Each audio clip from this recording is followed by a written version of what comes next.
Dans cette vidéo, nous allons présenter une étude électrique des réseaux basse tension. Il s'agit du choix de la section d'une ligne en torsadé.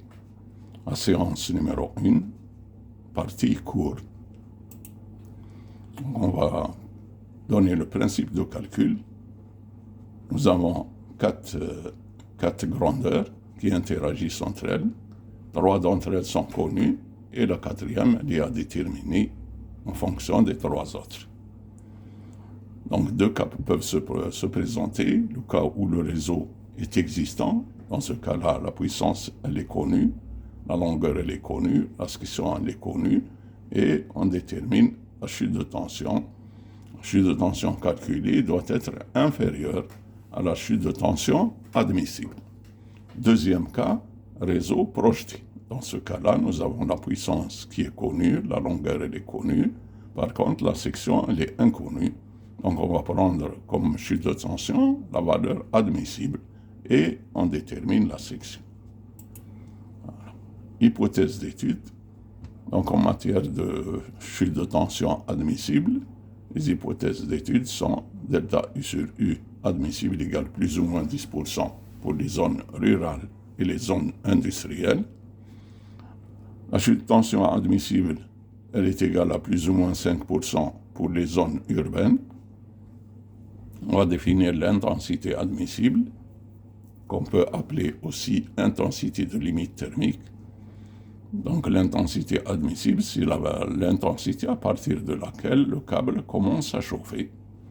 Là, nous avons donné un tableau des caractéristiques des câbles qui sont en service, câble torsadé. La colonne R, 30 degrés Celsius, c'est la résistance kilométrique à 30 degrés Celsius. Le terme R plus X tangente phi, il est donné pour déterminer le moment spécifique M1, il est là au dénominateur. Le calcul du moment spécifique M1, les valeurs, et l'intensité admissible de chaque section. Donc, lors du choix de la section, on va choisir une section qui a une intensité admissible supérieure à la valeur calculée. Donc, nous avons donné là les formules qui nous permettent de déterminer les valeurs des caractéristiques des câbles. La résistivité à une température θ2 en fonction de la température, de la résistivité à la température initiale. Généralement, la résistivité est donnée par les bouquins à 20 degrés Celsius. Et là, on détermine la résistivité à 30, puis on détermine la résistance R égale ρ S sur S. Et enfin, le moment spécifique M1 pour une tension de 400 volts. Voilà. Définition du tronçon. Un tronçon est un élément de réseau limité par 2 nœuds de charge à section constante. On note ici que la section est constante. Donc en basse tension, on peut dire qu'un tronçon est un élément de réseau limité par 2 supports voisins. On va définir la puissance transitée. On a besoin pour le calcul du moment de transit et ensuite de la chute de tension. Donc la puissance transitée par un tronçon représente la somme des puissances simultanées P en aval des tronçons. En aval, ça veut dire après le tronçon considéré. Là, nous avons donné un schéma d'un départ, basse tension. Nous avons noté le sens de l'énergie et il s'agit de déterminer la puissance transitée. Puissance transitée, c'est donc on va appliquer la loi ou bien la définition. Donc la puissance transitée représente la somme des puissances qui se trouvent après le tronçon. Là, nous avons un branchement monophasé, ça fait 6 kW.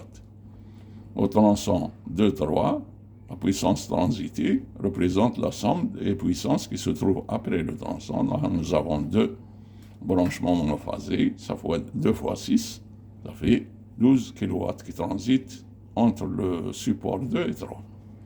Entre le support 1 et 2, donc on va faire la somme des puissances qui se trouvent après le tronçon. Là, nous avons 3 branchements monophasés et un branchement triphasé. Ça fait 3 fois 6, 18, plus 18, 36 kW qui transitent sur le tronçon 1-2. Et même chose pour le premier tronçon, il suffit de faire la somme des branchements triphasés à part et monophasés à part, et ensuite faire la somme. Voilà. Différentes distributions de la charge. Nous avons 2 types de distribution de la charge. La charge ponctuelle, qui se trouve en bout de ligne. On applique le moment M égale PL. La puissance ici, c'est la puissance transitive en kilowatts. Et la longueur, c'est la longueur du tronçon en kilomètres. Deuxième type de charge, le moment de charge uniforme. Une charge uniforme, M égale PL sur 2. Ici, nous avons la puissance, c'est la puissance totale de la dérivation ou bien de la ligne. Et la longueur, c'est la longueur totale de la dérivation ou bien de la ligne.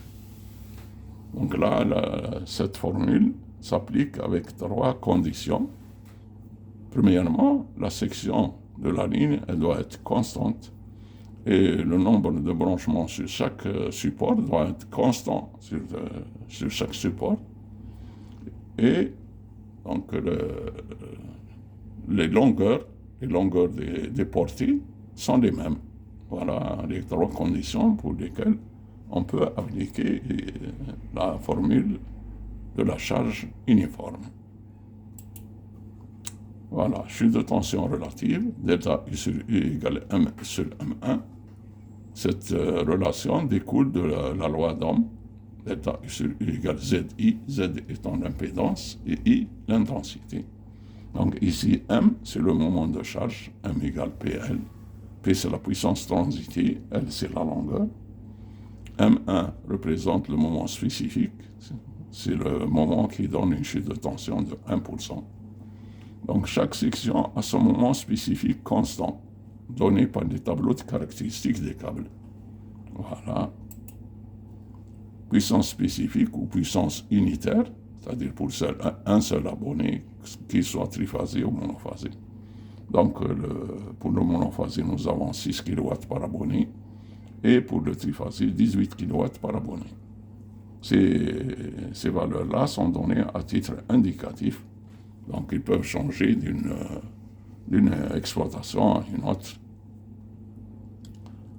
Donc, on va parler du coefficient de simultanéité K, qui est appliqué que pour les abonnés domestiques. Parce que les abonnés domestiques ne consomment pas en même temps. Et donc, on leur applique un coefficient de simultanéité qui diminue en fonction du nombre, quand le nombre d'abonnés augmente. Pour la clientèle non domestique, ce coefficient-là est égal à 1. C'est pour les services généraux, artisans, collectivités, commerces, qui fonctionnent en même temps. Ils commencent à 8 heures et ils terminent à 17 heures. Donc, ils fonctionnent en même temps. Voilà. Là, nous avons donné la méthode d'étude. C'est comment déterminer la section. Il y a plusieurs points à réaliser. Le premier point, c'est le calcul du moment du départ. Le moment du départ se fait tronçon par tronçon. Donc le départ, il est tronçonné.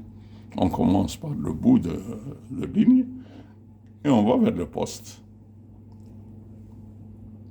Là, nous avons le nombre de branchements triphasés, le nombre de branchements monophasés. Alors, les nombres de branchements, c'est la somme des branchements qui se trouvent après le tronçon considéré. C'est pour déterminer la puissance transitive. Là, on a donné le coefficient de simultanéité qui affecte les branchements monophasés. Et ensuite, la puissance, elle est déterminée par cette formule. Nous avons une partie triphasée et une partie monophasée.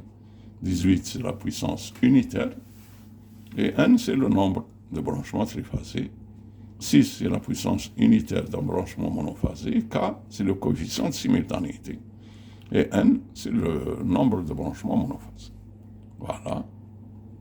Donc, L, c'est la longueur. Et le moment, c'est le moment du tronçon est égal à P, L. P multiplié par L. On fait la même opération pour tous les tronçons et on fait la somme. On trouve le moment du départ. Ensuite, on détermine l'intensité parcourue par le départ, par la relation de la puissance active en triphasé. Donc là, l'intensité, elle est en ampères. Et on va sur le tableau des caractéristiques sur la colonne I admissible. Donc on va choisir la section S pour laquelle l'intensité admissible est juste supérieure à l'intensité calculée. Donc le choix fait, on note aussi le moment spécifique M1. Méthodologie d'étude, la suite. Et ensuite, quatrièmement, on calcule la chute de tension en bout de ligne, delta U sur U égale M sur M1, avec chute de tension calculée inférieure à la chute de tension admissible. En conclusion, le choix de la section est conditionné par deux paramètres, la chute de tension et l'intensité de la charge. La chute de tension doit être inférieure à la valeur admissible et l'intensité de la charge aussi, elle doit être inférieure à l'intensité de limite thermique ou bien admissible. Voilà. Pour plus d'informations, nous vous invitons à visiter notre site web bedlquebnout.fr afin de voir les activités assurées par nos services. Vous pouvez nous contacter à cette adresse email et la prochaine vidéo sera la section détermination de la section dorsale exo, c'est des exercices. On vous offre quelques fleurs et on vous remercie pour votre attention et on vous dit au revoir les amis.